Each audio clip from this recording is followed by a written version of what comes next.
Ok, Parashat Shemot, Tafshin Pedalet, 5784, l'exil d'Égypte.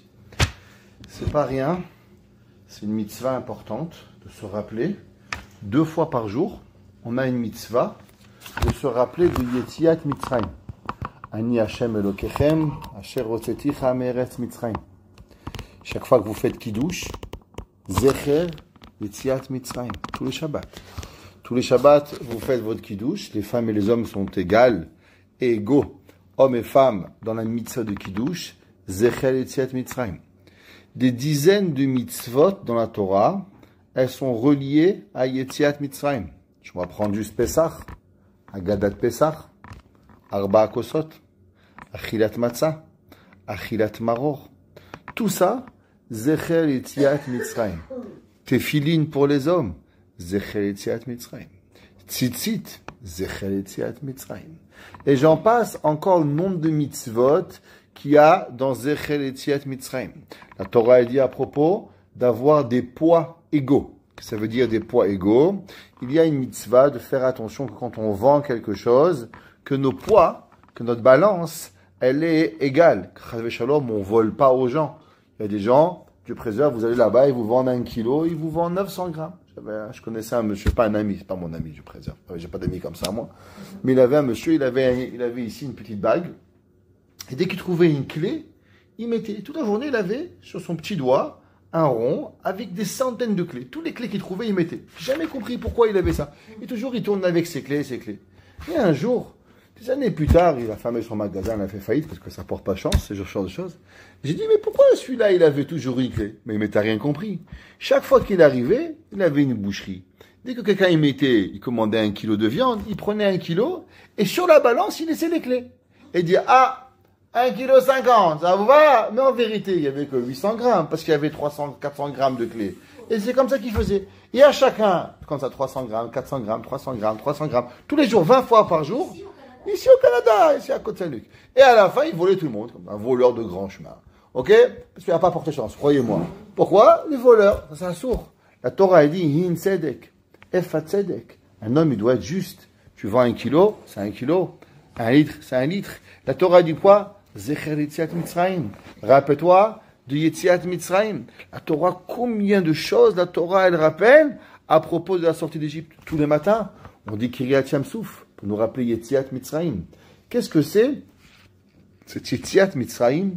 Tellement combien on a l'obligation de pouvoir et de devoir se rappeler à combien de Yetziat Mitzrayim.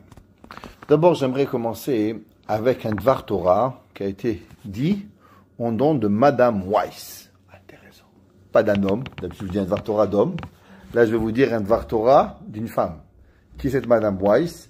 La maman du Dayan Binyamin Weiss de Montréal. Sa maman, son frère, son fils, le Rav Asher Weiss, il a donné cette semaine un shiur et il a donné ce Dvar Torah au nom de sa maman. Alors, je trouve approprié de commencer cette semaine à travers ce Dvar Torah qui est Ishmata Tserura Bitzrora Hayim. Et il dit, premièrement, si on vous demanderait quelle est la phrase, une phrase, qui va changer le cours de l'histoire. Est-ce que vous avez déjà réfléchi à une phrase qui va changer le cours de l'histoire? Je mange personne. Si vous vous asseoir là, bon, Hachem, j'ai déjà mangé. Le dernier cannibale, je l'ai déjà mangé. Un jour, il y avait un cannibale, il est rentré dans un avion. Il dit, monsieur, qu'est-ce que vous voulez manger? Il a dit, la liste des passagers, s'il vous plaît. Ok? Moi, je suis pas cannibale, il y a plein de places ici pour vous asseoir là. Alors, est-ce que vous avez déjà réfléchi à une phrase qui va avoir des conséquences et des répercussions pendant des millénaires? Une phrase. Eh bien, Madame Weiss, elle a dit oui, il y a une phrase qui va changer la vie de tout le peuple juif. Elle dit, venez, on va remettre en situation. Il y avait un garçon, il s'appelait Yosef. Yosef, il était vendu en esclave chez Potiphar. Il est arrivé chez Potiphar, Madame Potiphar, elle a accusé Yosef. Yosef, il se retrouve en prison, skin, il n'a rien fait. Quelle prison? Un trou. La Torah nous dit que c'était un bord Un bord, ça veut dire, c'est pas comme maintenant en prison, les prisons 5 étoiles, avec télévision, avec à manger, à boire. À l'époque, on était en prison, on vous jetait un bout de pain pourri et vous mangez comme ça des années. Yosef Moshe Rabbeinu était 10 ans en prison. 10 ans. Qu'est-ce qu'il a mangé? Tous les jours, elle venait, la femme, Tzipora de Moshe Rabbeinu. Pourquoi Moshe s'est marié Tzipora? Vous croyez? Parce qu'elle était belle. Parce qu'elle a sauvé sa vie. Pourquoi? Parce que quand il arrive, il a vu Yitro, il a vu Moshe Rabbeinu. Et Moshe lui avait dit s'était sauvé de Mitzrayim. Alors Moshe Yitro, il a eu peur que Moshe Rabbeinu il soit là et que les policiers d'Égypte arrivent chez Yitro et qu'ils trouvent Moshe. Il a pris Moshe, il l'a foutu dans une prison. Et tous les jours, elle venait Tzipora, elle faisait tomber un bout de pain par terre et avec le pied, clac, elle fait tomber dans le trou. Et Moshe Rabbeinu, pendant 10 ans, il a mangé du pain du pied de Tzipora. Quand il s'est réveillé, après 10 ans, Tzipora dit, papa, qu'est-ce qui s'est passé avec Moshe Rabbeinu? Elle lui a dit, il est mort. Comment en 10 ans il peut vivre? Il a dit, voir. Il a trouvé Moshe Rabbeinu, tout maigricheux comme ça. Il avait de la peau sur les os, il n'a pas vu le soleil. 10 ans de sa vie, Moshe Rabbeinu, un bout de pain par jour. Qui l'a nourri? Tzipora. Et qui c'est qui m'a nourri? C'est Tzipora. Tu veux me marier? Tu m'as sauvé ma vie. Elle a marié. Voilà, Tzipora. Le Yosef Hatzadik est en prison. Imaginez-vous en prison des Égyptiens. C'était quoi les Égyptiens? Avraham Avinu, il a dit, c'était le peuple de la plus grande débauche qui existe. Alors imaginez-vous qu'est-ce qui devait se passer en prison là-bas. C'est facile que le pauvre, il rasait les murs. Il voulait que personne ne le voie, rien. Juste que tu me parles pas. Juste que tu me demandes pas ni comment ça va, ni rien. Pourquoi? Barminan, un mois avec eux, un il lui donne un couteau, un il le tue, un il le frappe. Barminan, qu'est-ce qui peut arriver à Yosef Hatzadik pour pouvoir y arriver? Et un jour, Yosef Hatzadik, il a vu 2 personnes. Tous les jours, il était heureux. Pourquoi heureux comme on peut être en prison? Sarah Mashkim et Sarah Ophim. Le chef, le prince de ceux qui s'occupent de tous les breuvages d'Égypte, du roi, et Sarah Ophim, ceux qui étaient responsables de tout le manger en Égypte. Sarah Ophim. Et un jour, il faisait une tête. Yosef Hatzadik, il les a vus. Qu'est-ce qu'il leur a dit? Pourquoi vous êtes tristes aujourd'hui? Petite question. Comment allez-vous aujourd'hui? Ça va? Vous n'avez pas l'air bien. Yosef, il aurait pu rien demander. Et l'histoire, elle aurait été totalement différente. Yosef lui a demandé une question. Pourquoi vous avez l'air triste aujourd'hui? Et là, ils lui ont dit qu'ils ont fait un rêve. Yosef n'avait jamais ouvert des rêves à personne, à part de son propre rêve. Et Yosef, il a expliqué les rêves. De là, 2 ans plus tard, Yosef, il va ouvrir les rêves à Yosef, à Paro. Et là, il va devenir vice-roi. Et là, toute l'histoire, elle va s'entamer. Yaakov en Égypte, les 12 frères. Suite à quoi? À une question. Comment allez-vous aujourd'hui? Elle disait, Madame Weiss, est-ce que vous avez juste l'idée de ce que ça peut représenter une gentille parole un jour à quelqu'un? Combien de fois on voit des gens dans la rue, comme Shenfin, les pauvres skins, il est né Tisha B'Av, il ne peut rien faire pour lui. Il y en a d'autres, ils voudraient bien être heureux. Mais les pauvres, ils ont un problème aujourd'hui. Et combien un petit mot, une petite phrase, elle peut leur changer la vie. Elle disait, Madame Weiss, d'abord, il faut savoir que toute l'histoire du judaïsme, il est basé sur une question. Comment ça va? Et avec ça, elle a élevé ses enfants, un plus grand que l'autre en Torah, un Dayan à Yerushalayim, un Dayan à Natania, un Dayan à Montréal, un Dayan, chaque enfant Dayan. Avec quelle phrase? Une phrase. Quand on voit quelqu'un qui est triste, d'abord on lui demande comment ça va. Pas impossible, on ne peut pas être une autruche. Les autruches, c'est pas cachère, c'est pas pour nous. Nous, on n'est pas des autruches. On voit quelqu'un, bonjour mademoiselle, bonjour monsieur, bonjour madame, comment allez-vous? Est-ce que je peux faire pour vous aider? Ça, c'est l'histoire du peuple juif. Yetziat Mitzrayim, la première chose qu'il faut se rappeler, c'est qu'on a l'obligation de quoi? De savoir à être aimable avec le monde. Yosef n'est arrivé où il est arrivé avec une petite phrase. Je pense que déjà ce moussard, il est extraordinaire, il est énorme dans la tête de quelqu'un, à combien toute l'histoire du judaïsme, elle est basée sur une question. Comment allez-vous? Vous n'avez pas l'air bien aujourd'hui. C'est incroyable. Sur la page de cette semaine, il y avait 2 femmes. 2 femmes encore qui vont marquer l'histoire. C'est qui ces 2 femmes? Shifra et Poua. Qui sont Shifra et Poua? Yocheved et Myriam. Et là, on a une grande question. Monsieur Paro, il a plein de sages-femmes. Paro, il a tout ce que vous voulez. Et là, il va voir Shifra et Poua et il leur demande, s'il vous plaît, tuez les garçons, faites vivre les filles. Et la Torah nous dit que Shifra et Poua, elles n'ont pas écouté Paro. Vatechayena et Tayeladim, elles vont faire vivre les garçons, elles vont tout faire pour qu'ils vivent. Et la Torah nous dit pourquoi? À cause qu'elles ont craint Dieu. Elles ont eu Yirat Shamayim. Je vous pose une question. Pour ne pas tuer quelqu'un, il faut avoir la crainte d'Hachem. Ou bien vous, c'est un homme normal. Vous connaissez beaucoup, vous, des gens qui tuent des gens? Moi, j'ai jamais vu tuer quelqu'un, Baruch Hashem. Tous les gens que je connais, c'est un Bar Shemolad. J'ai jamais vu ni juif, ni personne qui a tué quelqu'un. Pourquoi la Torah nous dit, et elles ont craint Kadosh Baruch Hu, et c'est pour ça qu'elles n'ont pas tué. Mais pourquoi il faut avoir Yirat Shamayim pour pas tuer quelqu'un? Pour avoir Yirat Shamayim pour pas voler quelqu'un. Pour avoir Yirat Shamayim pour pas dire la shonara. Pour avoir Yirat Shamayim pour faire des petites choses. Quand on est tout seul, faire des Tchilat Daïm le matin, faire Bekat Amazon tout seul, on est fatigué. Combien de fois le soir, on a mangé, après on s'est levé, après on s'est mis en pyjama. Oh, j'ai oublié Bekat Amazon. Allez, lève-toi, mets ton pyjama, mets ton chalo, fais des Tchilat. Ça, c'est Yirat Shamayim. Pour pouvoir se relever, pour pouvoir faire. Quelqu'un, il a fait, qu'il a fait. Ça, c'est Yirat Shamayim, Behemet, de pouvoir le faire. Mais juste pas tuer quelqu'un, c'est Yirat Shamayim. Ça n'a aucun sens. Pourquoi c'est marqué que du fait qu'elles avaient Yirat Shamayim, alors elles n'ont pas tué les enfants? De plus, c'est marqué dans le Midrash, qu'est-ce que ça veut dire va techayena et tayeladim? Non seulement elles n'ont pas laissé les bébés mourir, mais elles ont tout fait pour que les bébés y vivent. C'est-à-dire que chaque fois qu'il y avait un bébé qui était en train de mourir, naturel, ça arrive, des bébés qui meurent, Dieu préserve, eh ben, Shifra au poids, vatechayena tayeladim. Elle s'assurait à 100% que tous les bébés y vivent. Il n'y avait pas de mort. Pas de mort prénatale chez Shifra et poids. Elle s'assurait que tous les bébés y sortaient. Et non seulement elle venait, elle donnait à manger aux mamans, elle s'occupait d'eux, elle faisait tout ce qui était possible de faire pour les mamans. Le Midrash, il nous dit quelque chose de invraisemblable. Je ne comprends pas. Juste vous expliquer un petit peu quel âge elle avait Yocheved quand Moshe Rabbeinu il est né. Alors vous savez quand est-ce qu'elle est née Yocheved? Yocheved elle est née quand le Yaakov Avinu il est arrivé en Égypte. Ça la Torah nous dit que au moment quand est-ce qu'elle est née Yocheved? Yocheved elle est née juste quand le peuple juif Yaakov et ses enfants sont arrivés en Égypte entre les deux murailles. Je vais partir en Chine déjà. Alors en Chine il y a deux murailles, les murailles extérieures et les murailles intérieures. Alors, entre les deux murailles, quand on rentre en Égypte, il y a aussi deux murailles. La première muraille et la deuxième muraille. Et entre ces deux murailles, c'est là que Yocheved est né. En un mot, Yocheved est né le jour où on a mis le pied en Égypte. Combien en tout on est resté en Égypte? 210 ans. 210 ans.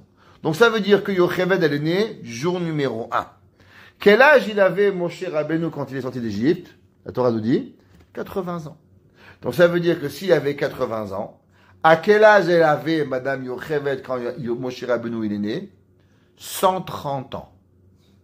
Ça veut dire, Sarah Imenu, elle a eu un bébé à 90 ans.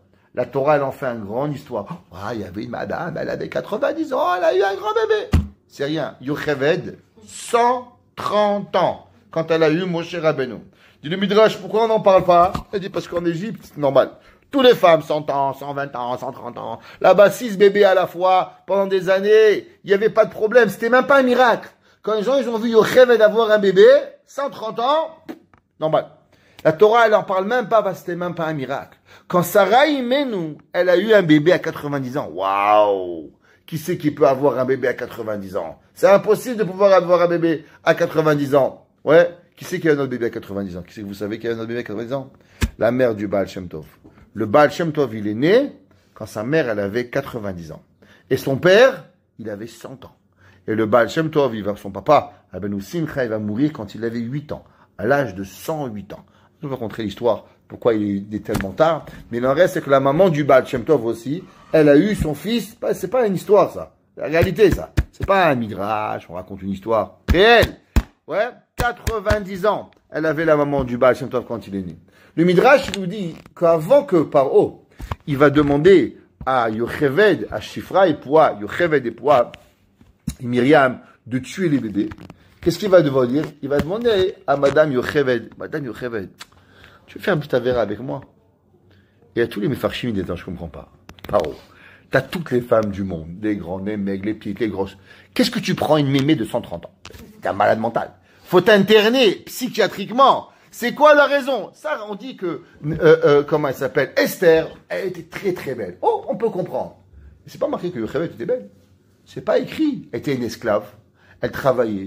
Elle était... Vous avez vu le film, non? Elle dit comment quand même.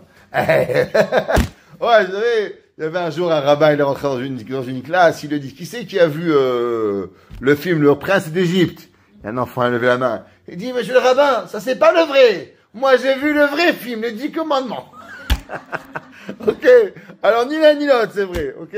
Alors, mais l'en reste, c'est que c'est jamais écrit que Yocheved a été belle. Yocheved, elle avait 130 ans. Alors, c'est quoi l'histoire qu'un gars, il va demander à une femme de 130 ans faire une avéra avec elle?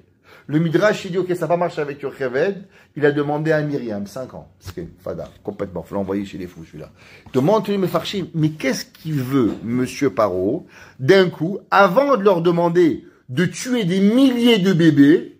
Quel rapport? Donne-leur de l'argent, donne-leur une maison, donne-leur une voiture, donne-leur des bijoux. Mais quel est le rapport entre le fait qu'il va leur demander de tuer des millions d'enfants que de demander de faire une avéra avec lui? C'est quoi cette façon que Paro, il a à réfléchir? Alors, juste mettre une petite préface. Il y avait certains rois qui étaient fous. Entre autres, d'après beaucoup, Achashverosh, c'était pas très intelligent. Il était riche, mais était un peu un roi qui pêche. Paro n'a jamais été écrit dans la Torah en étant un roi fou. Paro, non seulement il n'était pas fou, mais Paro était un homme très chacham. Et Paro connaissait tous les cheshbonot d'Akadosh Baruch Hu.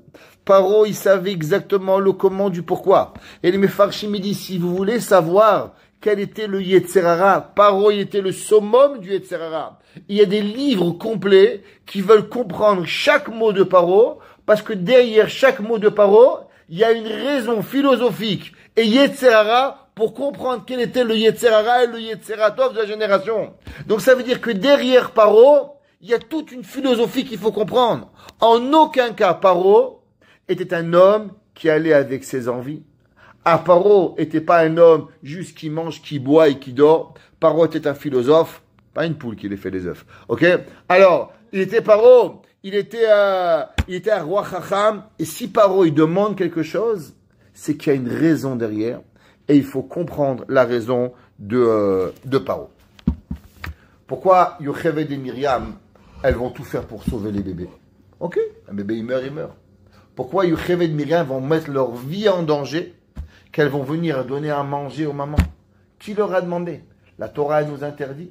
La Torah nous interdit de mettre notre vie en danger. Alors pourquoi Yocheved et Myriam elles l'ont fait?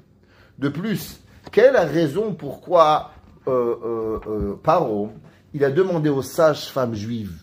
Pourquoi il n'a pas instauré que maintenant, il va y avoir que des sages-femmes goy pour pouvoir accoucher, et il va demander à tous les sages-femmes goy de tuer les bébés? Pourquoi il est parti chercher des sages-femmes juives et il leur demande de faire un truc? Si vous voyez, Uritem hala ovnaim. La Gemara dit que ça veut dire Uritem hala ovnaim. Ça veut dire qu'elle devait voir. La Gemara dit que à l'époque, que les garçons, quand ils sortent, ils ont la tête vers le bas, le visage, et les filles, elles sortent avec le visage vers le haut. Alors elle lui a demandé, Paro, regardez, vous allez voir le bébé. Si vous voyez dans le ventre de la maman que le bébé, c'est un garçon, tuez-le dans son ventre, craquez-lui la nuque. Et si vous voyez que c'est une fille, laissez-le vivre.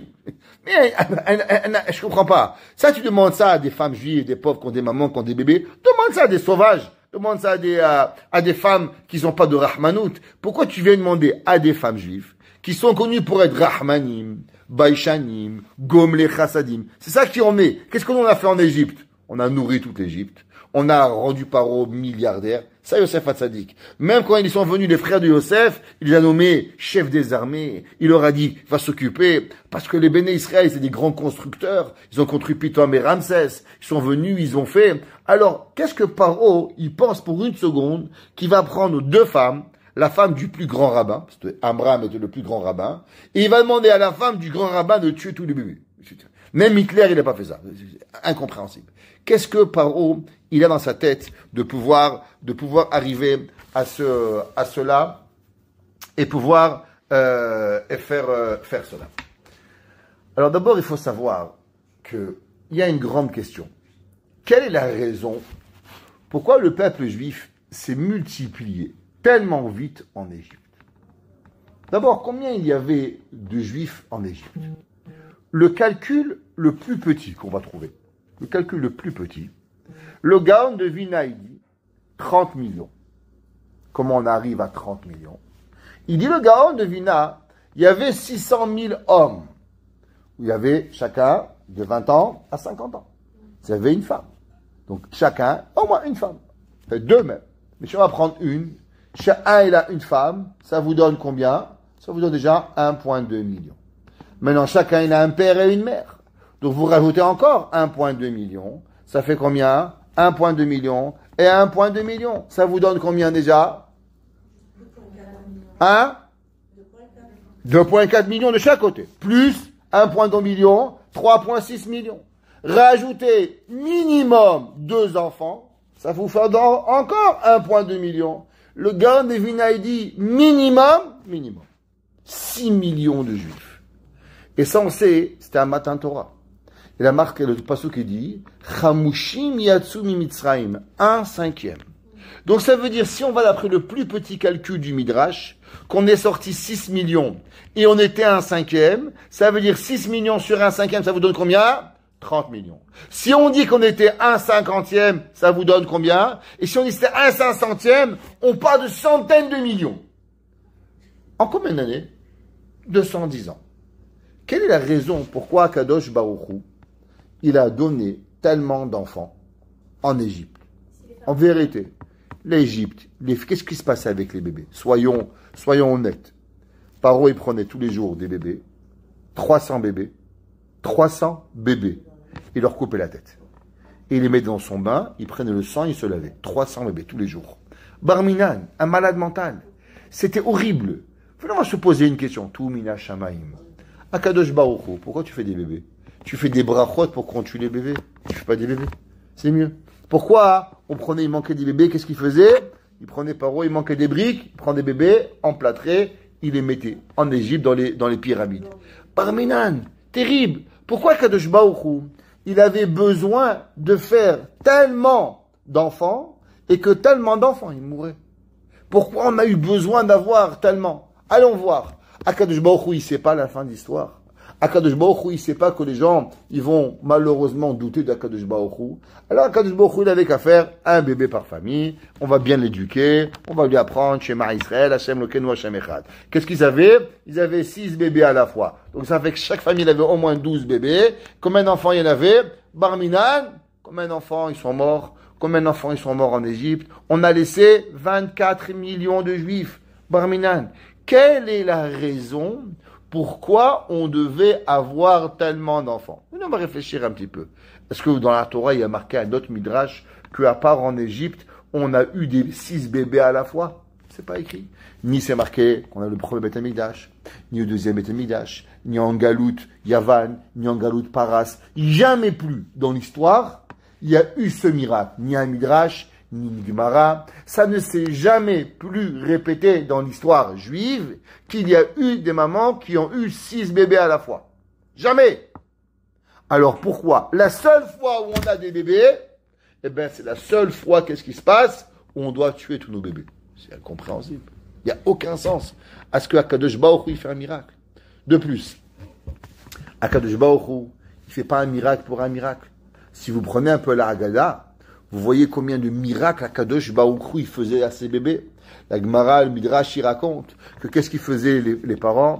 Ils mettaient les bébés dans les vergers pour pouvoir laisser là-bas. Qu'est-ce qu'il faisait Paro? Il prenait des charrettes, il labourait les champs pour s'assurer que les bébés ils sont morts. Akadosh Baruch Hu, il ouvrait la terre, il faisait rentrer les bébés sous terre. Paro, il labourait les champs, et après Akadosh Baruch Hu, il rendait les bébés. Après, ils n'avaient pas de quoi manger. Akadosh Baruch Hu, il donnait à chaque enfant un malach Une pierre, elle avait une pierre qui goûtait du lait et une pierre qui goûtait du miel. Et comme ça, Akadosh Baruch Hu, il s'occupait d'eux pendant 3 ans. Et après 3 ans, Akadosh Baruch Hu, il donnait une intelligence à chaque enfant de pouvoir savoir où il est son père et où il est sa mère et il rentrait à la maison. Mais tous ces miracles, à quoi ça sert? À quoi ça a servi tous ces miracles que la majorité d'entre eux, ils sont tous morts? À la fin, Barminan, ou ils sont morts dans le travail, ou ils sont morts noyés, ou ils sont morts tués, ou ils sont morts d'autre façon. Alors à quoi ça a servi que Akadosh Baruch Hu, il a fait tous ces miracles? Moi, je m'ai appris une chose, qu'Akadosh Baruch Hu, il fait pas des miracles pour rien. Et la Torah, elle t'en rappelle même pas, elle explique même pas un miracle quand c'est pas nécessaire de pouvoir y arriver. La Gemara, elle dit, dans Masechet Sota, elle dit pourquoi elle s'appelait Shifra et Poua. La Gemara, elle dit à cause que dans leur temps, chez Nifra Venirba, à cause que dans leur temps, qu'est-ce qu'il y a? Il y avait énormément d'enfants qui est vu dans le monde. Alors, quelle est la raison pourquoi il y avait tellement d'enfants dans le monde? Et pourquoi Shifra et Poua, Yochev et Miriam, elles sont appelées ceux qui ont fait féconder le Ham Israël? Alors, il faut savoir que Ham Israël, ça marche un petit peu spécial, mais on a un certain nombre d'enfants qu'on doit avoir. Vous savez, c'est marqué dans la Gemara, que la Gemara dit que Mashiach ne peut pas venir tant et aussi longtemps que toutes les âmes qui doivent descendre sur terre, elles vont venir.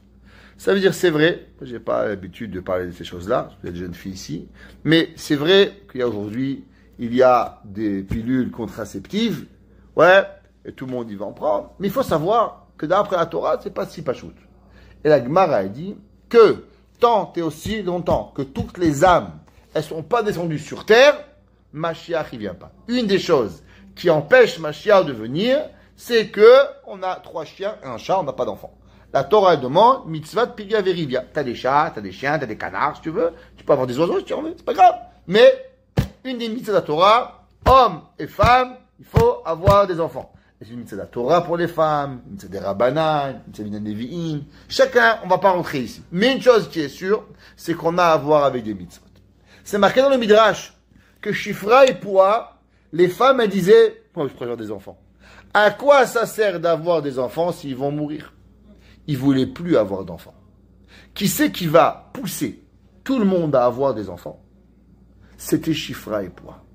Et la question, elle est, ok, Chazako Baruch, Shifra et Poua. Venez, on va réfléchir. Pourquoi vous poussez les gens à avoir des enfants quand ils vont tous mourir? Alors, il faut savoir qu'il y avait en Mitzrayim, on devait être combien d'années? 400 ans en Égypte. Ouais, c'est marqué qu'au moment où Avram Avinu, Akadosh Baruch Hu, il a dit Brit ben Abetarim. C'est quoi Brit ben Abetarim? C'est à l'âge de 70 ans, d'après Rashi, Avram Avinu, il a eu un rêve. Alors juste, je vais faire une petite préface. Qu'est-ce qui s'est passé? Avram Avinu, à l'âge de 69 ans, il est rentré dans le Ur Kazim. C'est quoi Ur Kazim? Dans le feu de Kazim, où il a été testé par monsieur le roi Nimrod. Il lui a dit, Abraham, ou tu crois que je suis Dieu, ou bien je te rentre dans le feu. Abraham a dit, ni toi tu es Dieu, ni personne il est Dieu. Il y a un Dieu qui est sur terre, dans le ciel, qui s'appelle Akadosh Baruch. Une petite façon, il faut savoir, une petite étoile. Abraham pensait que Dieu était dans l'incapacité, non, pas l'incapacité, mais Hachem avait décidé qu'il ne se mêlerait plus de la vie. Qu'est-ce que ça veut dire? Nous, on sait qu'Hachem a créé le monde, mais en plus, qu'Hachem peut vous aider. Ça veut dire, demain, vous avez un examen dur en maths, en français. S'il te plaît, Hachem, aide-moi. Et demain, tac, vous arrivez exactement ce que vous avez appris. Pas ce que vous n'avez pas appris. Hachem vous a aidé. Vous voulez un bon chidour. Hachem vous aide. Vous voulez trouver une place de parking. Mais s'il te plaît, Kadosh Baruch Hu, fais-moi une place de parking. Hachem vous aide. Combien ça arrive pas? Combien de fois on va dans un magasin, on dit Hachem, j'ai vraiment besoin de telle chose. Vous allez au magasin, ah, il m'en reste un dernier, madame, c'est pour vous. Je crois que c'est un hasard. C'est pas un hasard. Bémet, c'est Kadosh Baruch Hu qui a fait Ashgacha Pratit pour toi que ça arrive. Ashgacha Pratit. Avraham ne connaissait pas Ashgacha Pratit. Et Avraham pensait qu'il n'existait pas Ashgacha Pratit. Avraham, il faisait ce qu'on appelait En Manig Babira. Avraham pensait qu'Hachem a créé le monde, mais Hachem a décidé, même qu'il peut se mêler, Hachem a décidé de laisser le monde vivre et de faire ce qu'ils veulent. Et à la fin, celui qui croit à Dieu, il va être récompensé. Ceux qui ne croient pas à Dieu, pour les barbecues. À vous de choisir. PFK. Ok? Donc vous choisissez. Ou vous mangez du couscous, ou vous allez chez PFK, rôti soir, tac, à la fin, on vous fait un grand barbecue avec vous. Ça, c'est ce qu'Avraham y pensait. À l'âge de 69 ans, Avraham, il rentre dans le feu d'Ur Kasdim, et Akadosh Baruch Hu, il le sauve. Qu'est-ce que Avraham vient de comprendre? Que non seulement il vient de voir qu'Hachem existe, mais il vient de comprendre un nouveau concept, qui s'appelle que Hachem, il intervient dans le quotidien de la vie de chacun de nous.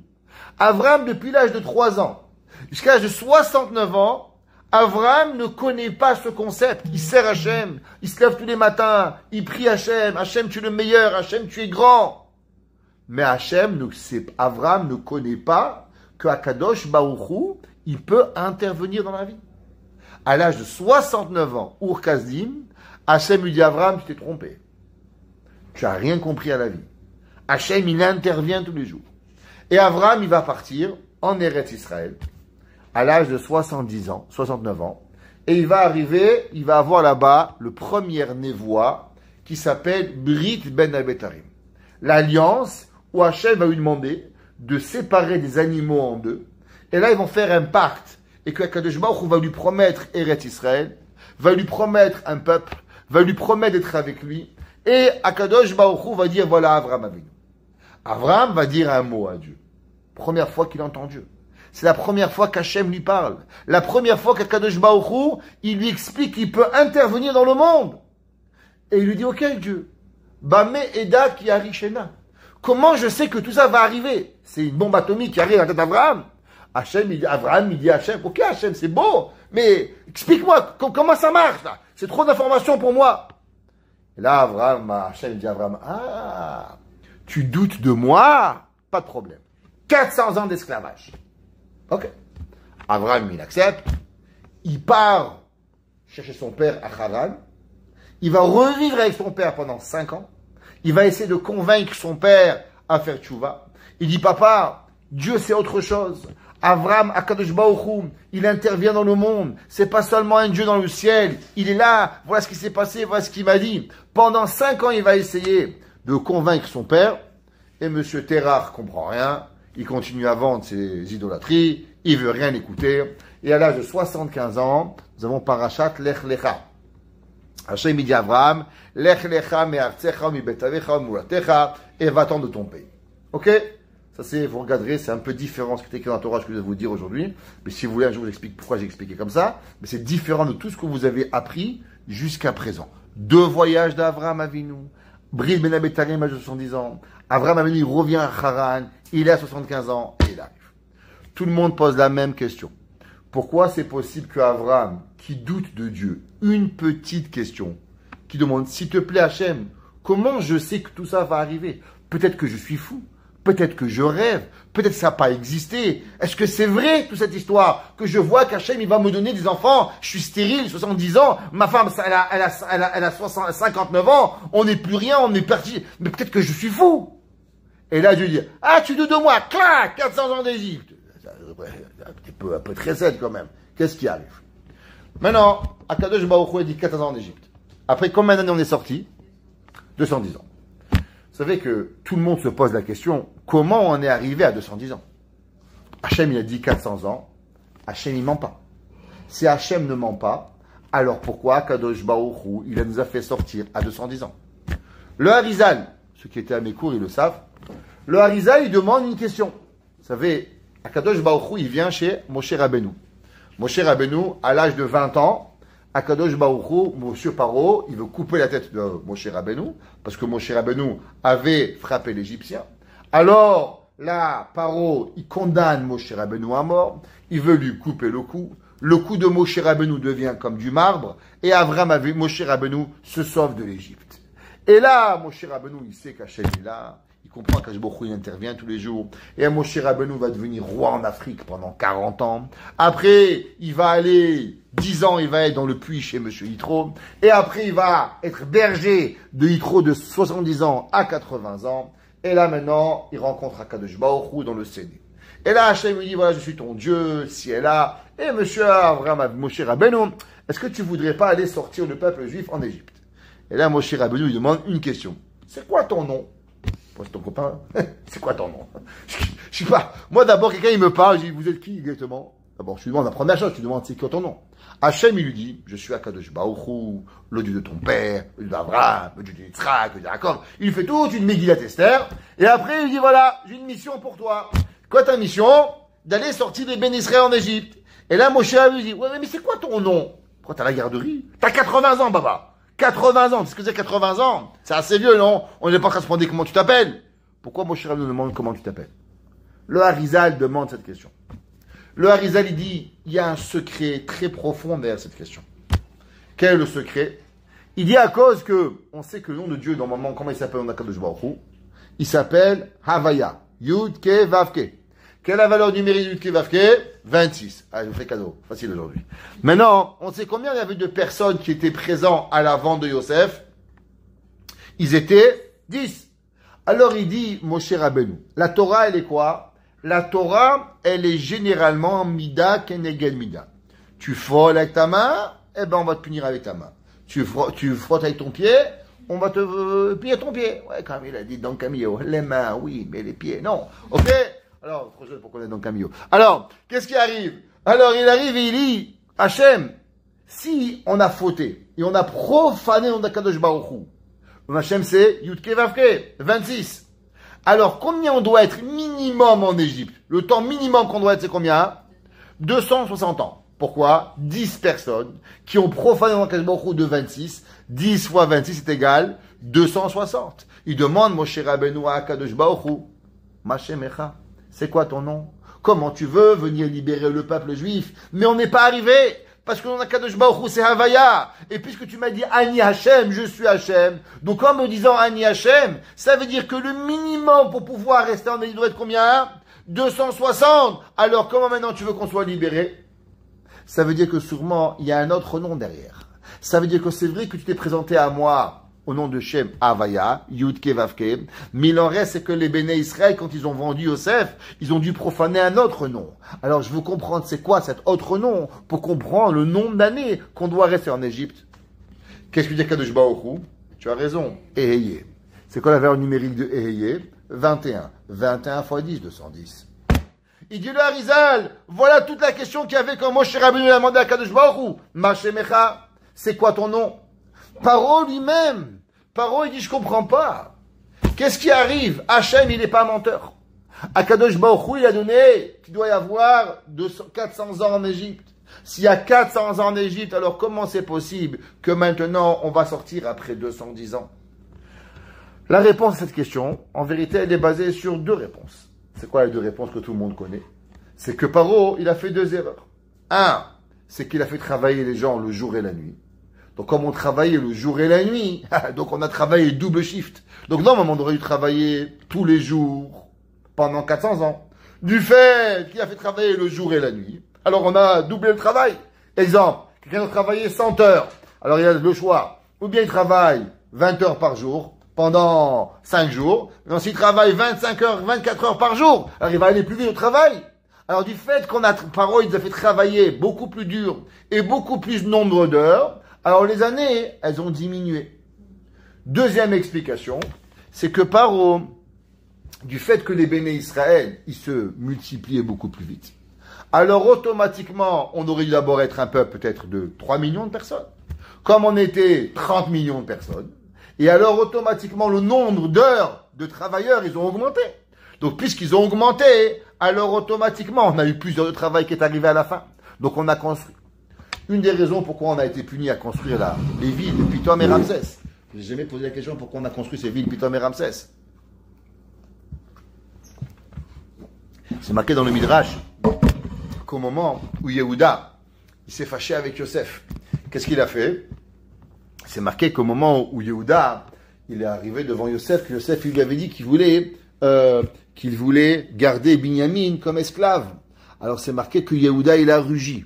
Et au moment où il a rugi Yehuda, il a fait trembler toutes les villes d'Égypte. Et les villes de Pitom et Ramsès se sont effondrées. Et les 210 ans qu'on a mis pour construire Pitom et Ramsès ont été seulement pour récupérer le dégât de Yehuda. 210 ans. Alors, si c'est comme ça, qu'est-ce qui s'est passé? Que on a des enfants. Maintenant, du fait qu'on a beaucoup d'enfants, donc on travaille moins d'heures. Paro, il avait une question. Paro, il dit, moi, je comprends pas. Si le nombre d'heures, il fait que on a moins de temps dans l'esclavage. Donc, je suis puni à cause qu'on aurait dû travailler, exemple, pendant 400 ans que le jour. Moi, je vais travailler le jour et la nuit. Donc, automatiquement, on a diminué les années, pas de 400 à 210. Parce qu'il faut dormir un petit peu, comme on peut pas travailler 24 heures sur 24. Changement de shift, ainsi de suite, et il faut boire, il faut manger. 210. On dit, Paro, alors pourquoi les béné Israël, chaque fois que je les frappe plus, il y en a encore plus qui viennent? La Torah, elle dit que, Vaïfretsu, que chaque fois que Paro, il frappait les Juifs, le lendemain, trac, il y avait encore des enfants. Des enfants, c'est pas possible. Je peux pas être puni à 2 reprises. Je peux pas être puni parce que j'ai fait travailler dur, alors on m'enlève les heures. Et plus on m'enlève les heures, il y a des bébés. Et puis c'est des bébés, on m'enlève encore des heures. Ça marche pas. Qu'est-ce qui se passe? Pourquoi il y a tellement de bébés en Mitzrayim? Quelle est la raison pour cela? Alors, pour comprendre ça, il y a un Mahamar qui a été écrit au nom du Harizal, qui est développé dans le Megalé Amukot, dans la explication 236, dans Parashat Vaïtranan. Alors, Parashat Vaïtranan, le Megalé Amukot, il a écrit 514 explications. Dans l'explication 236, il s'arrête sur ce sujet. Quelle est la raison de l'Égypte? Et avec ça, vous allez comprendre. Vous n'avez jamais posé une question. Pourquoi on devait boire 4 verres de vin à Pessah? Pourquoi 4 verres de vin? Depuis quand? Même à Purim, c'est pas écrit. Après la halakha, quelqu'un il boit un verre de vin, un peu plus que d'habitude, même les femmes, même les hommes, c'est pas écrit qu'il faut se saouler, c'est seulement écrit qu'il faut boire un peu plus qu'à l'habitude. Tu prends un petit verre, tu vas dormir, t'es mekayem. 4 verres de vin. Il y en a qui sont mahmirim, 4. Ils n'ont pas fait 4 kosot, ils ont fait 4 cases. Mahmir, 4 cases. Ok? Alors, quelle est la raison pourquoi on fait Arba Kosot? Parce qu'il y a 4 léchons de Géoula. Et alors qu'il y a 3, ici Hachem avait dit 36 léchons de Géoula, on aurait bu 36 verres. Hachem il a dit, et Dieu, pourquoi Dieu il a fait 4 langages de Géoula? Quelle était la raison que Behemoth on a eu besoin d'utiliser 4 fois des langages de Géoula? Quelle est la raison avec tout cela? Alors pour comprendre ça, il faut comprendre à la base qu'est-ce qu'on est venu faire dans ce monde.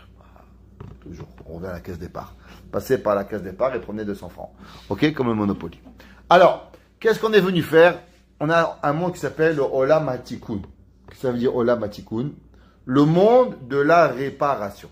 Ça veut dire qu'en vérité, chacun de nous, nous sommes ici pour réparer quelque chose. Il n'y a rien pour rien.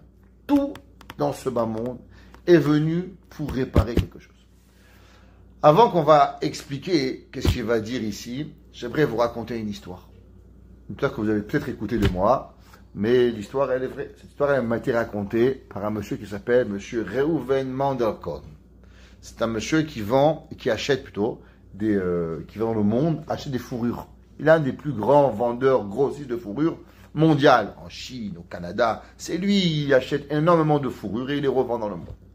Un jour, il a été en Russie, où là-bas il y a beaucoup d'éleveurs de fourrures, de visons, et il arrive dans une petite ville. Et bien sûr, on lui dit tout de suite qu'il y a un Chabad. Donc Baruch Hashem, il est bien content de trouver un Chabad où il va pouvoir passer Shabbat. Donc il appelle le Chabad et il lui dit « Bonjour, est-ce que je pourrais venir et passer Shabbat chez vous ?» Pas de problème, il vient, on l'invite. Et durant le Shabbat, il rentre, il y a une synagogue. Et dans la synagogue, il voit le visage, un cadre d'un enfant. Il est un peu perturbé. Pourquoi il y a ce cadre de cet enfant? Il ne pose pas de questions, il est mal à l'aise. Shabbat matin, la tefila, le repas, on devient un peu plus proche, on boit, on chante, on mange, comment vous vous appelez? Top. Et le Seuda Shelishit, on est encore plus proche. Et là, il se sent bien à l'aise et il dit, écoutez, petite question, vous savez, d'après la halakha, on ne peut pas voir un visage dans une synagogue. Quelle est la raison pourquoi vous avez choisi de mettre ce cadre de cet enfant-là dans votre synagogue? La maman, elle explose en pleurs et elle quitte la table. Le papa lui dit, laisse-moi te raconter. Il dit, voilà, moi et ma femme et moi, on est venus habiter ici, en Shlichut. Et bien sûr, ici, il n'y avait pas de mikvé. Donc, comme il n'y avait pas de mikvé, ma femme devait faire 20 heures de train, depuis ici jusqu'à Moscou, pour avoir un mikvé. 20 heures aller, 20 heures retour. Tous les mois, 20 heures, 20 heures, 20 heures. Et bien sûr, les fréquentations dans le train, c'est pas la top. C'est pas toujours bien, pas bien fréquenté, très peur, s'il arrive, la Russie, dangereux. Alors un jour, on a une idée, on a fait venir un entrepreneur. Il nous a demandé combien ça coûterait pour construire un mikvé dans notre ville. Alors il nous a donné un prix et il nous a dit que ça prendrait 3 ans. On a fait notre calcul et on a compris que si on mangerait que du pain et on boirait que de l'eau pendant 3 ans, on pourrait construire le mikvé. Alors ma femme et moi, on a décidé qu'à partir d'aujourd'hui, on ne mangerait plus rien. Plus de viande, plus de poisson, plus de pommes de terre, plus de vin, plus de coca, rien. On va prendre tout l'argent que l'on a, sou par sou, et on allait construire ce mikvé. Chaque fois que nos parents nous donnaient un petit $100 pour se gâter, pour acheter quelque chose, on disait rien. On prenait l'argent, on le met dans le mikvé. Et pendant 3 ans, toute notre vie n'a été que de construire ce mikvé. C'est tout. Et ma femme, elle continue à faire les allers-retours jusqu'à Moscou. Et on était déjà mariés 6 ans. Ma femme n'avait toujours pas d'enfant. 3 ans après, Baruch Hashem, le mikvé est terminé. Et là, on a fait une grande fête dans la ville. Tous les juifs sont venus. Inauguration du mikvé. Et une semaine plus tard, c'était le mikvé de ma femme. Ma femme va au mikvé. Et par miracle, après 9 ans de mariage, premier mikvé, ma femme tombe enceinte. Quelle joie. Et on est heureux, 9 mois plus tard, qu'est-ce que nous avons? Un petit garçon. Mais quel Brit Mila. Toute la ville était invitée. La joie, les gens, les goïms, ils dansaient. Les goïms savaient ce qu'on avait fait, tout le monde dansait. À l'âge de 3 ans, qu'est-ce qu'on fait? Hop, Sheren. C'est Hop, Sheren, on coupe les cheveux. Alors, mon père, qui n'avait pas beaucoup d'argent, mais il n'avait pas pu venir pour la brite, c'était en plein hiver, il dit qu'il vient pour le Hop Sheren. Mon beau-père, qui habite en Australie, il vient pour la Brit Mila. Mes frères, tout le monde décide de venir pour le Hop Sheren de mon fils. Tout le monde décide de venir. Et là, on prépare la fête et folie furieuse. Tout le monde est là. Et le jour de la Hop Sheren, la maison, les mamans, les papis, les tontons, tout le monde cuisine, tout le monde prépare. Et au bout d'un moment, je dis, il est où le petit? Et là, tout le monde s'arrête. Et il y a un froid qui s'arrête. Et tout le monde court au mikvé. Et on arrive au mikvé, on le trouve noyé dans le mikvé. Et là, ma femme et moi, on ne peut pas comprendre. Et on dit, c'est pas possible. Ce mikvé, c'est pas possible. Il n'est pas venu, on n'a pas acheté le mikvé. On n'a pas fait des plaques. C'est notre manger qu'on a donné pour le mikvé. Messirut nefesh. Comment quelque chose qu'on a fait, Messirut nefesh, il a pu prendre notre enfant? Ma femme voulait plus manger, plus boire, tomber en dépression. Moi, j'ai décidé que je veux avoir une réponse. Ça ne va pas se passer comme ça. Alors, j'ai décidé de jeûner pendant 40 jours et de faire ce qu'on appelle She'elat Chalom. De demander à Kadosh Baruch Hu qui me donne une réponse à cette question. 40 jours sont passés et bien sûr, j'ai pas eu de réponse.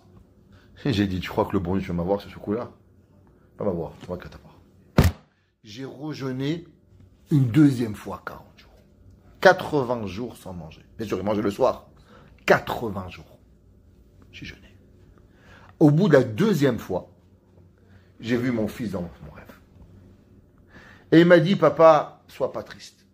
Il dit, laisse-moi t'expliquer. Il dit, en vérité, toi et maman, vous auriez jamais dû avoir des enfants. Si vous allez voir un médecin, il va vous dire que vous êtes stérile, toi et elle. Et c'est impossible que vous ayez eu des enfants. Vous n'avez rien. Vous ne pouvez pas avoir des enfants. Laisse-moi te raconter mon histoire. Au Xe siècle, il y a eu les croisades. Croisades. Et dans les croisades, ils sont venus dans la ville de Troie, à côté de la ville de Rachid. Et là-bas, ils ont tué tout le monde, hommes, femmes et enfants. Et moi, j'avais 3 ans. Et ils m'ont pris les croisades et ils m'ont tué. Et après les croisades, on m'a pris et on m'a enterré sur place. J'avais jamais fauté, j'avais jamais rien fait. Je suis monté au paradis. Vous savez qu'au paradis, c'est pas comme maintenant le paradis. Ça, ici, les gens, ils deviennent rabbin d'une synagogue. Après, ils pensent qu'il va devenir rabbin de la ville. Après, ils pensent qu'il va devenir Dayan, Dayan, rabbin. Ils adorent les titres. Dans le ciel, ça marche pas comme ça. Le ciel, il n'y a pas de fin. On peut grandir, grandir, grandir. Il y a des millions d'années, comme des années-lumière, de grandir. Tu peux grandir jusqu'à la fin. Et moi, chaque fois que je veux grandir, on me dit, tu peux pas. Je dis, pourquoi? Mais j'ai pas fait, il n'y avait rien. J'avais que 3 ans. Je dis, c'est vrai. Mais plus haut que ça, le monde supérieur que tu veux atteindre, il faut avoir le mikvé avant de mourir. Mais toi, t'as pas eu le mikvé avant de mourir.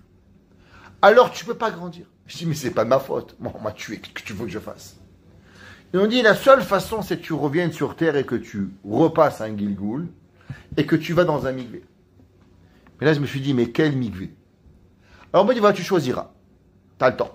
Dans le ciel, c'est pas comme ici, tu as 1 an, 2 ans. Il n'y a pas de temps. Le temps, c'est un autre monde. Le jour où tu verras un mikvé que tu veux y aller, tu vas. Toi qui décides. Alors ça fait 1000 ans, 1000 ans, que je cherche un mikvé. Et quand vous avez commencé dans le ciel à arrêter de manger pour avoir ce mikvé, dans le ciel, ça a fait une bombe atomique. Tout le ciel parlait que de ça. Qu'ils vont construire un mikvé. Il n'y a pas de nom, il n'y a pas de kavod, il n'y a rien. C'est que l'ishma, que les Shem Shamaïm. Il n'y a rien d'autre. Alors j'ai demandé à Kadosh Baruch Hu que moi je veux aller dans ce mikvé. Kadosh Baruch Hu m'a dit, tu sais, c'est vrai, mais tu risques de faire beaucoup de peine. Parce que ce monsieur et cette madame, ils vont avoir une peine énorme après toi. Il dit, c'est vrai. Alors, si vraiment ils voudront une réponse, tu me laisseras aller leur répondre. Et Akadosh Baruch Hu, il m'a dit oui. Il dit, c'est seulement pour ça que je peux venir te répondre. Et sache que tu n'aurais pas dû avoir d'enfant. Et que tu n'as eu un enfant parce que tu as Messirut Nefesh. Et sache que la Neshama que je suis, elle est montée dans les cieux, que tu n'as même pas d'idée. Et ce plaisir que tu as reçu en 3 ans, c'est un cadeau que je te donnais. Alors il dit, voilà, c'est ça. L'enfant que tu vois ici, M. Mandelkon, il a vu la photo. Pas une histoire qu'on raconte dans un livre. Vous pouvez l'appeler, il s'appelle Reuven Mandelkon. Il habite à Outremont, sur la rue Pratt, il vous raconte l'histoire. Le monsieur lui a raconté l'histoire. L'histoire réelle. Les gens, ils connaissent ce nom, je ne vais pas inventer ce nom. L'histoire qui est arrivée. Il y a des gens dans la vie qui sont obligés de passer dans le monde par la mort pour avoir le tikkun. Le tikkun n'est pas obligatoire de passer par la vie et le bonheur. Baruch Hashem, nous on mange, on boit, on dort, on se marie, on a des enfants, on est heureux. Mais il y en a d'autres qui doivent venir ici et ils doivent mourir. C'est ça leur tikkun. Et ils doivent mourir d'une façon très précise que Hashem veut. Pourquoi c'est comme ça? Je ne suis pas Dieu. Mais c'est la qualité. Dit le Mégalé à Moukot.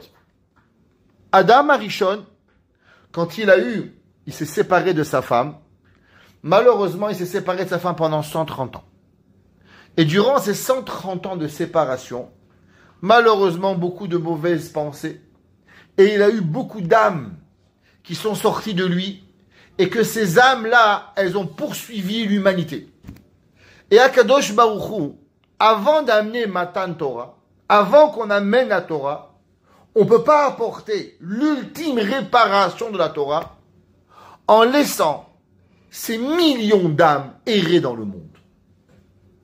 Akadosh Baruch Hu devait, par tous les moyens, essayer de réparer ces âmes. Pas ces âmes, ouvre-toi, ces âmes. Ok? Vous avez compris.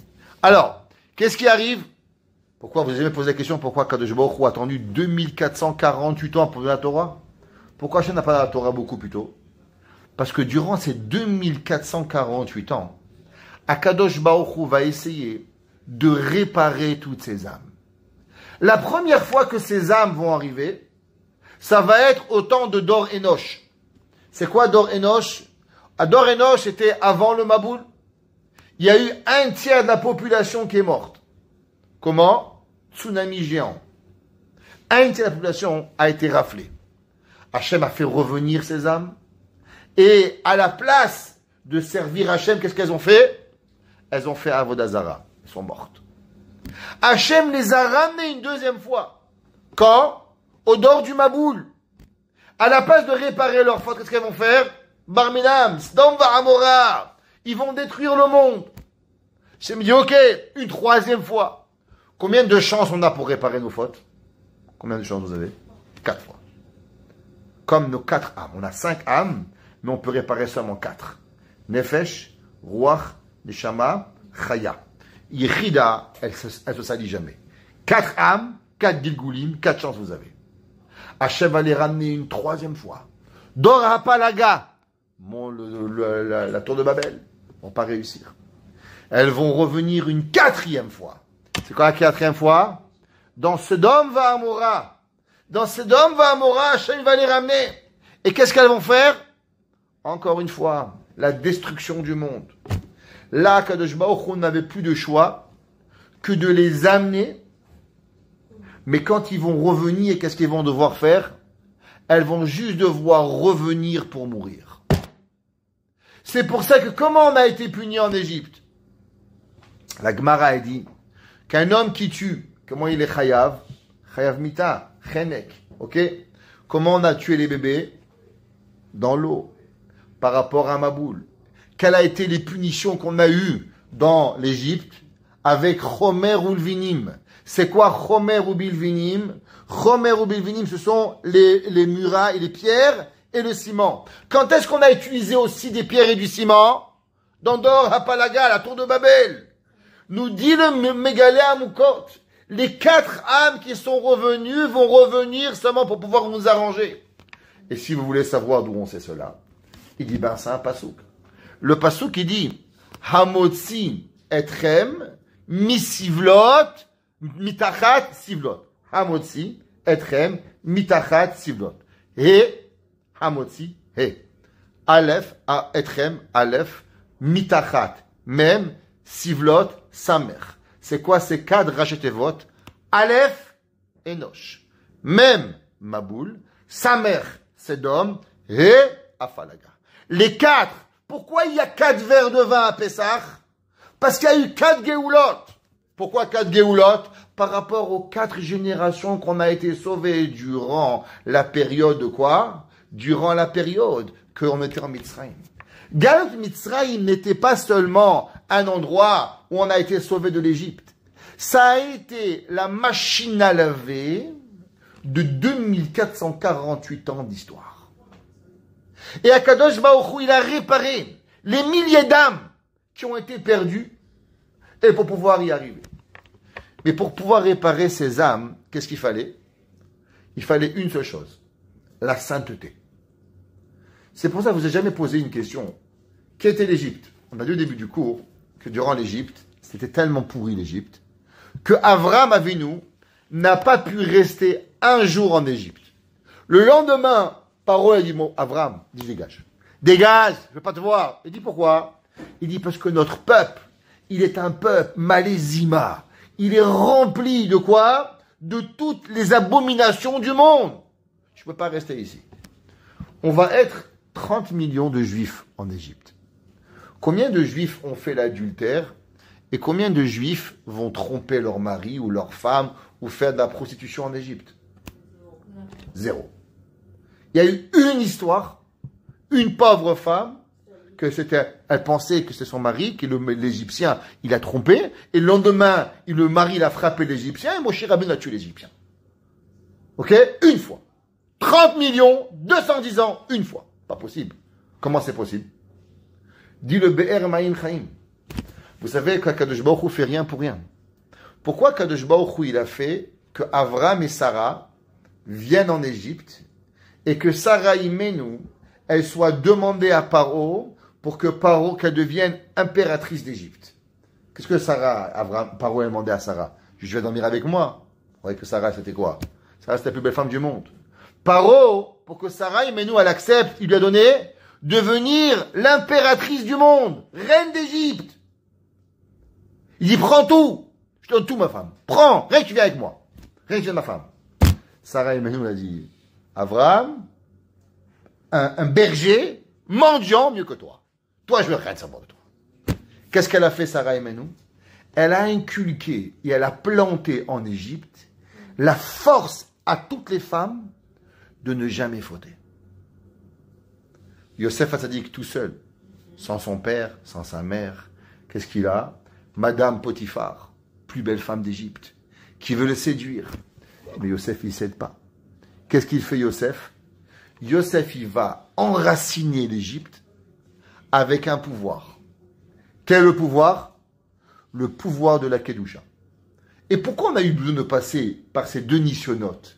Le Nisayon de Sarah et le Nisayon de qui?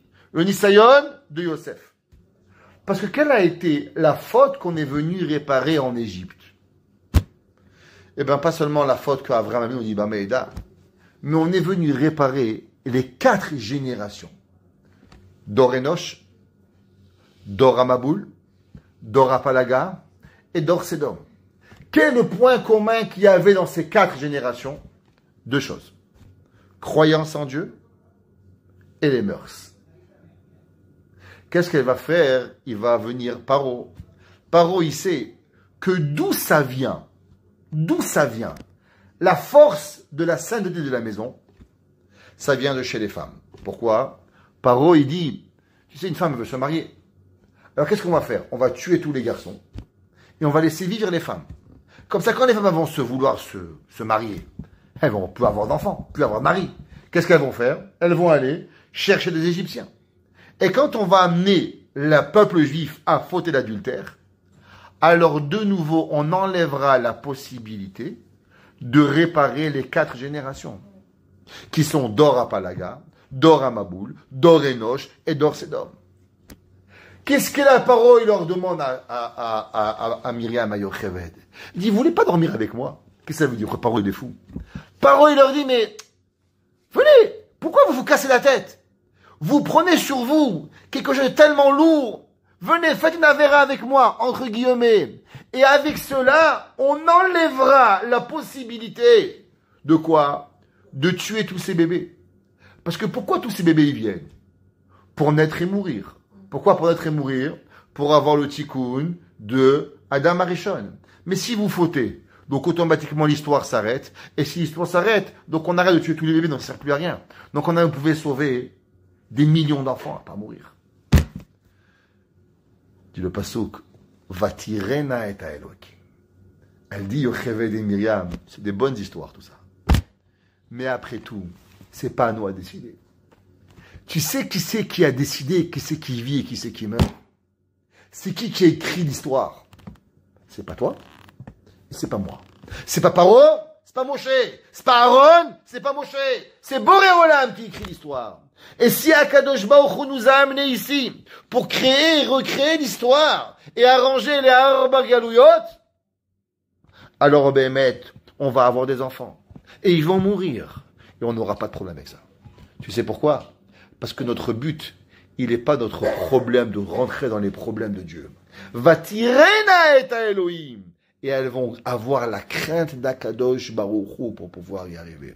C'est pour ça que, comment elle s'appelle? Elle s'appelle Shifra et Poua. C'est quoi Shifra et Poua? Ça vient du mot Piria Verivia. Qu'est-ce que ça veut dire? C'est qu'elles ont eu un Yetzerara quelque part, que Paro leur a donné. Mais viens, on va arrêter ce massacre à cause de toi si vous continuez à être sadéquette. Donc il y aura encore plein d'enfants et plein d'enfants qui meurent et automatiquement ça va pas s'arrêter. Tu t'avéras, on arrête l'histoire, on arrête de tuer les enfants. Shifra dit Vatirena et Elokim. Nous on a la crainte d'Akadosh Baruch Hu. L'homme il n'est pas jugé par rapport à ce que toi tu vas faire. Si toi tu veux tuer, tu les tues. Si Hachem veut tuer, tue. Nous on a de l'obligation par rapport à ce que nous on doit faire. Akadosh Baruch Hu me demande de respecter Tarat HaMishpacha. Akadosh Baruch Hu me demande de respecter la Torah. Akadosh Baruch Hu me demande de faire qu'est-ce que moi j'ai à faire. Alors moi je fais ce que j'ai à faire et automatiquement Akadosh Baruch Hu, il va venir et il va nous donner tout ce qu'on a à faire. C'est quoi l'exil? C'est quoi l'Égypte? Pourquoi à chaque mitzvah on nous rappelle l'Égypte dans les dans les poids, dans les tzitziot, dans tout. La Gemara dit, parce que dans toutes ces histoires, vous savez qu'est-ce qu'il y a? Très facilement, l'homme, il est capable de tomber. L'homme, il peut se dire, ouais, mais d'après tout, tu sais, il sait rien, $3, c'est pas si grave. Tout tu peux dire, tout tu peux trouver des excuses. Mais à la fin, il y a une excuse qu'il faut demander. Est-ce que tu as été droit ou tu as été tordu? Tu sais qui c'est qui a choisi d'être droit? Et même si c'est très difficile, voir des gens qui meurent, voir des bébés qui meurent, tu comprends pas l'histoire. Qui a dit que tu dois comprendre? Mais vivre avec ce poids que l'homme ne peut pas toujours comprendre, ça c'est Zechel Yetziat Mitzrayim. Quand tu vois le Shabbat, tu dis, mais pourquoi je fais mon magasin? Mais si je travaillerais Shabbat, alors je pourrais avoir 100 000 heures de plus et j'aurais 3 kollels de plus. Eh ben, le bon Dieu te dit, n'ouvre pas 3 kollels et fais Shabbat. Tu dis, ouais, mais attends, le bon Dieu, tu veux l'argent pour les Shiva ou tu peux pas avoir les Shiva? Le bon Dieu te dit, j'ai pas besoin de ton argent. J'ai pas besoin de rien. Fais Shabbat, fais Kashrut, fais Ta'arat HaMishpacha, fais ce qu'on te demande de faire et t'occupe pas des problèmes du bon Dieu. C'est quand on a eu la première fois dans notre vie, on a été affronté avec cette question-là. C'était Yocheved et Myriam, Shifra et Poa. Et c'est pour ça qu'à Torah Uni va tirer Naeta Elohim. Et c'est pour ça qu'on fait la Arba Kosot. C'est pour ça que tous les jours de notre vie, on se rappelle Zechel Yetziat Mitzrayim. Parce que même des fois, on a des difficultés. Et on serait peut-être tenté d'arrondir les angles. En disant peut-être que le bon Dieu, il serait plus d'accord. Le bon Dieu, il n'est pas d'accord. Le bon Dieu, tu sais qu'est-ce qu'il te demande? Garde les mitzvot, garde Shabbat, garde Tzniut, garde ce qu'il te demande. Et le reste, laisse-le faire à lui. Boré Olam, il a assez de bonnes idées pour pouvoir.